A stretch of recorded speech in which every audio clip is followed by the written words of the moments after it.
Our pal Matt Mueller is with us. Good morning, Matt. Friendos, I hope you're all dry. Hope you haven't been washed away. How are things by you? Because my father lives not far from you. I wanted to go visit him today, but I don't know if the roadways are navigable or not.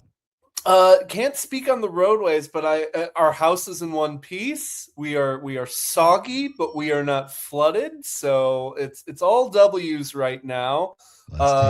Looking forward to 4 more days of this kind of weather, apparently. Mm-hmm. Yeah, this is what it felt like when you were discovering lands. When you were one of the great explorers. Like time to build an ark. Try that joke again? Yeah, trying. It's a new hour. Build the ark and get the animals 2 by 2, and we'll walk them in. When you're on the Santa Maria. Armin Santa Maria. Yeah, there you go. I tried. Try it again. Maybe it'll hit better the third time. Third time's the charm. Before we dive into the Milwaukee Film Festival, which is Matt Miller's Super Bowl and starts this week. Matt, I want to know, were you one of those hardy souls celebrating 414 Day in line outside the Antetokounmpo's store yesterday when it popped up that they were going to have a gathering and a little meet and greet, and it looked like there was a lengthy line? Were you part of that, Matt? No, I'm a big lame-o now. Unfortunately, I was not able to participate in that. I do know there were a lot of really cool Milwaukee Day things going on. I believe the Oriental was showing the original song Sung Blue, the documentary version of it. So a lot of really cool things around town. But yeah, unfortunately, I had a job I had to do. Unfortunately, rubbing your pregnant wife's feet. I know how it goes. Exactly. Yep. That was the job I had. Job 1, 2, and 3. 100%. Yep. And then There was a brief moment where my wife clearly wanted to ask me to go to the grocery store and get some Oreos. Amidst the middle of the day after tomorrow outside, just tidal waves ripping past the Statue of Liberty, and my wife's like, I could really go for some Oreos. You should have it better be double stuffed if I'm going out. I was going to say, do they make double stuffed and dill pickle flavor? Well, they might at this point. Dill they pickle might make inflatable Oreos at this point. What flavors haven't they made of Oreos? It's a crazy aisle, but all I can say is you were supposed to have anticipated that, already known she was going to want them, and then have already had them ready. But whatever. Hey, it's things you learn. Okay, there you go. All right, Matt. Milwaukee Film Festival opening. They're opening with a bang with the Uecker doc, and yes, I have high expectations for this. I don't know how it can be bad. It's about Uecker, and we all love Uecker. You can't make a bad doc about Uecker. Right. The man is just a guaranteed good clip. I believe they've already sold out the 2 opening night screenings, which again, 2 opening night screenings. They originally only had 1, obviously was a big enough hit that they had another one. You might still be able to get tickets online. I know they have a standby section, but yeah, really great way to start off the festival on the local level. This time of year is always tricky because it's like, do I choose going to a Brewer game or the Milwaukee Film Festival? And for the opening night film, they decided to say, why not both? Which is the best answer to any situation. But I will say, if you can't get into Uke and you still want to see a sports-related documentary or sports-related movie at the Milwaukee Film Festival, they have another one that I'm actually really interested in too, called Kings of Venice, which is about the Venice Beach paddle tennis world, this weirdly hyper-competitive world of dudes who are trying to fight off pickleball, kicking them off the beach. And, oh my gosh, I got to see this. Yeah, it's a really fun concept for a documentary. And if you're a person like me who is a little bit cynical towards the whole world of pickleball, kind of perfect that they're the villain of this sports documentary. So that's definitely one to check out if you're looking for something sports related. And Armin, they've got some throwback movies that they're showing as well. They're bringing the School of Rock back to the big screen, the classic Jack Black comedy. They're bringing Labyrinth back to the big screen, the David Bowie movie, which is, iconic fantasy film. If you've never seen The General, which is an old-time Buster Keaton, silent film, Tom Cruise before Tom Cruise was even born, just doing insane stunts for the name of comedy and entertainment. They're going to be bringing that back to the big screen, plus with a live orchestra playing next to it, which is a really cool thing that they do. So, yeah, a bunch of really good stuff at the film festival. It's never a bad lineup. It's always a good time. I have a question, and tell me what you think. And I mean this in the best way, but because don't you think obviously we think Bob Uecker documentary is going to be great, and it will be. And I have a couple questions about it. My first thing is it more difficult than you think to make a documentary like this on somebody that was already so open and vulnerable vulnerable is a weird word to say, but like he was already so transparent, I should say, every day, in terms of we got the most transparent Bob Uecker content for 3 to 4 hours every day, all the time.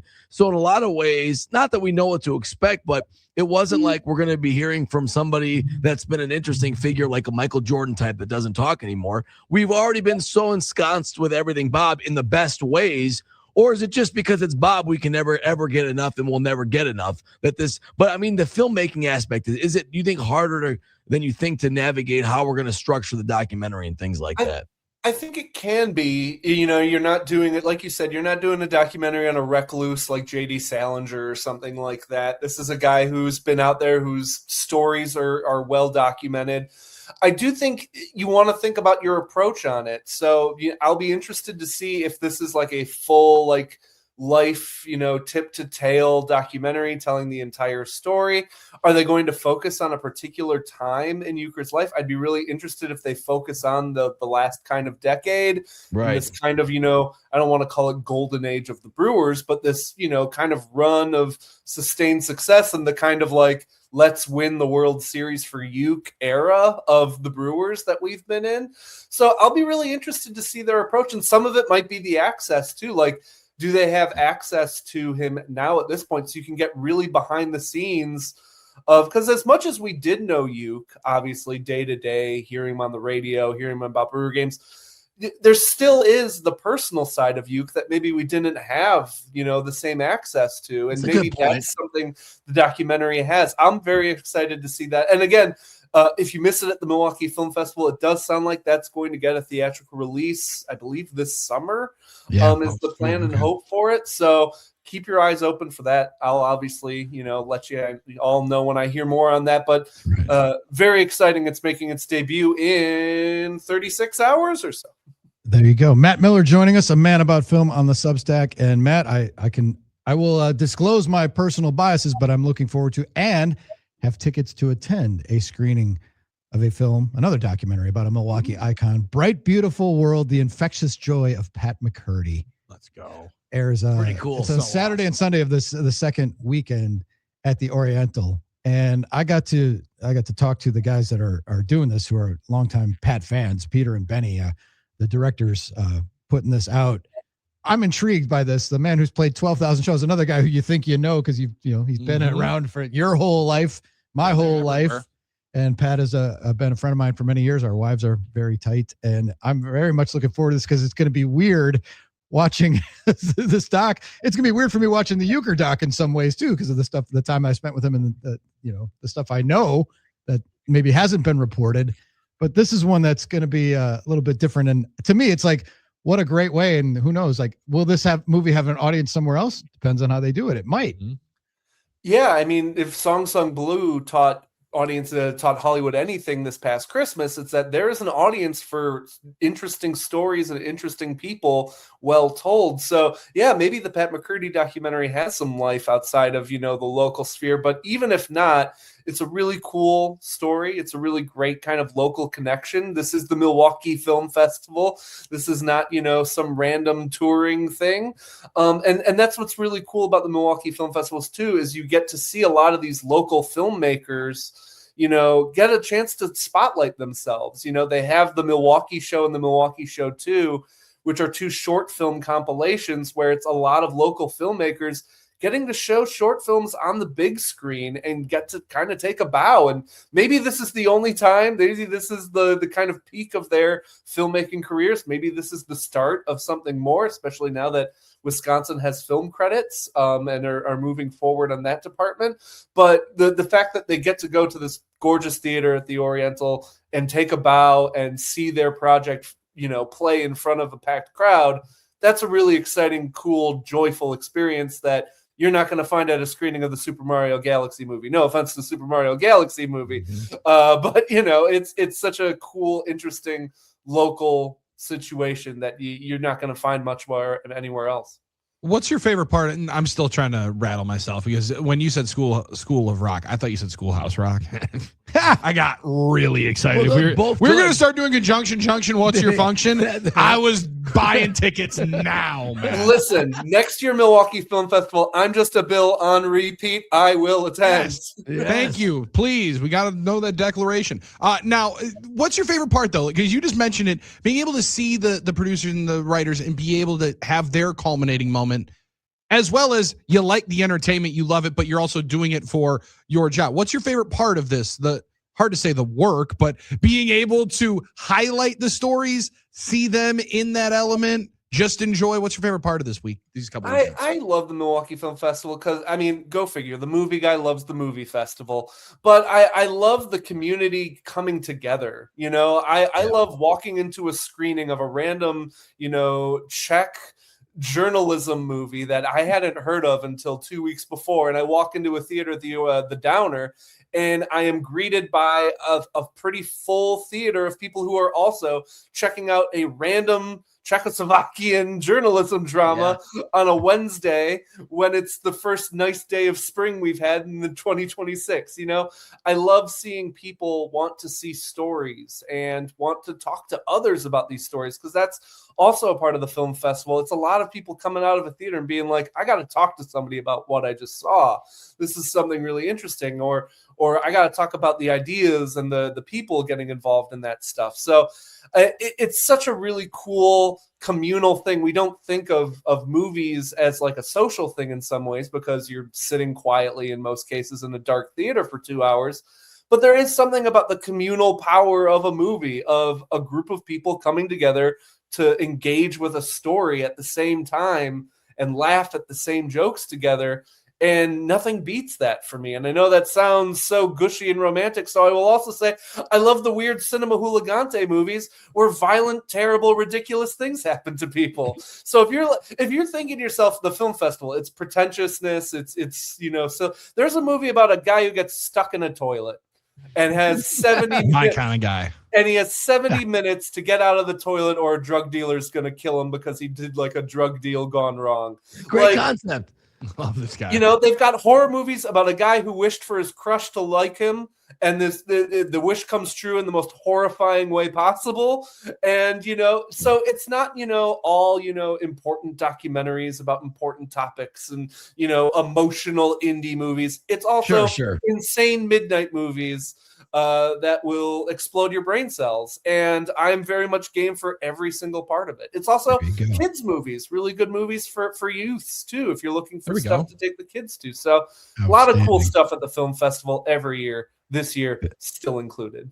Billy, I know you take your boys to a lot of games and stuff. Do you spend time in the theaters? Do you know? We're trying to get into the theater now because we have this thing now where we like to say that it's really loud for us, but then laugh when he starts screaming. So I don't want to take him in there if I know that he's going to start screaming. We can't have that moment. Sure. So we got to have some training here before we get into there, I think. If it makes it feel any better, that was me 33 years ago. Like I had to get taken out of movie theaters because I was like too loud, too scared. Like they took me to the re-release of the Star Wars movies, and the THX sound before Empire Strikes Back, I started freaking out. I was like, what is happening? And my dad was like, all right, we'll bring you back in when that's all done.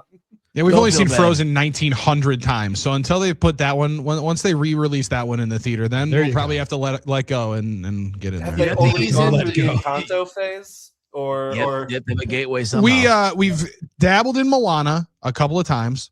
I have put Toy Story on too many times and gotten just blank stares the entire time. Lion King, we love Simba. Hate the movie. I hate the start of it.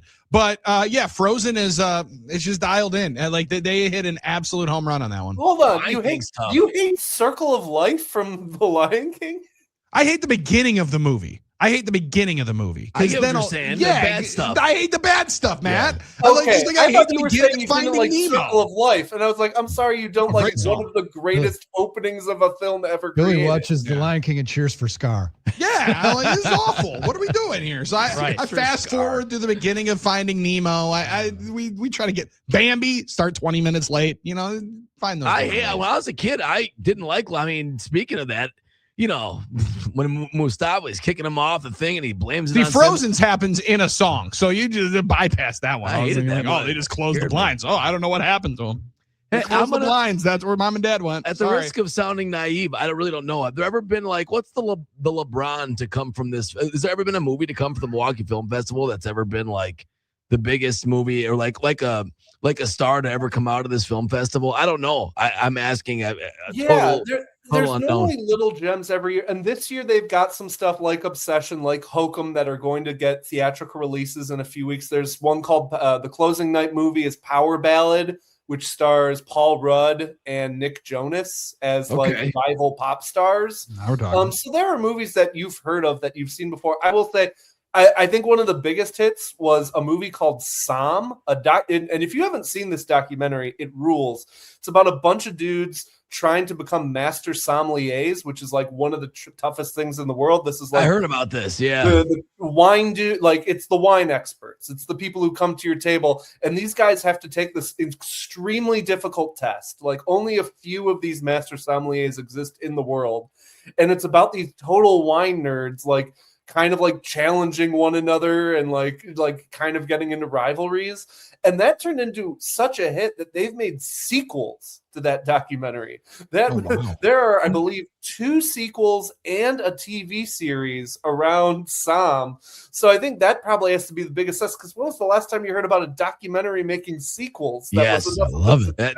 That's a great point. Yeah, I remember people being captivated by the idea that the wine community could produce like things like bullies and rivalries and intimidation and that type of thing. Well, all these communities, and in fact, the centerpiece movie this year is almost like a literal companion piece to Som. It's about competitive cheesemongering and this like American underdog team that wants to be like the first Americans to win this cheesemongering competition. That's like the Everest of cheesemongering. I love it. I'm not even entirely sure what cheesemongering all entails, but I'm very sounds excited delicious. to check that one out. Yeah, I know. I was going to say, sounds absolutely wonderful. Delicious. I want to make a tasty beer cheese soup out of it. All right, Matt, on the way out, we got a question from the peanut gallery here. Jonah in River Falls on the NicoletLaw.com talking text line. What did Matt think of The Bride? I watched it, thought it was good, but it has terrible reviews. Yeah, the Bride is a movie I wish I liked more than I did. It's this is the new Bride of Frankenstein movie that came out about a month ago. It is very loud. It is very in your face. It has got a lot of ideas on its mind, but it's also insanely messy in terms of like the lead actress is possessed by Mary Shelley, who wrote Frankenstein, and like she keeps having these weird stutters and stuff like that. The movie is bazonkers. I want to like it more because it's the kind of thing that I love to see studios take a risk on and be like, hey, we have this director with a vision. Let's see what she can do. And I want to support that kind of stuff. I'm glad I saw the movie. I'm glad it exists. I don't really need to see it ever again, I don't think, but it is the kind of movie, I think that is a 100% future cult classic. Like that movie is going to have its audience that really loves and appreciates what it's going for and the fences it's swinging for. And I'm glad it sounds like it's got another member of that cult now. Outstanding. Matt Miller, A Man About Film, Milwaukee Film Festival starts Thursday. We need you back to tell us about the Uecker doc. Yes, I don't have a ticket, and I didn't get any media juice or anything. Nobody slid me a comp or anything. And I'm assuming everyone will want to buy it. Why can't I have a screener? Yeah, come on. Like I said, we'll hopefully in theaters this summer too. It will be. If you are missing out, it'll be like just a bit outside. It's going to get a Marcus run. Good. Oh, and I imagine that's going to be the new song Sung Blue, where it's just going to play in theaters for like 3 months and like to sold out crowds. I think it very well might. Absolutely. Matt, thanks for joining us. Thanks for getting up early. We appreciate it. Friendos, thanks for having me. Let's go Brewers.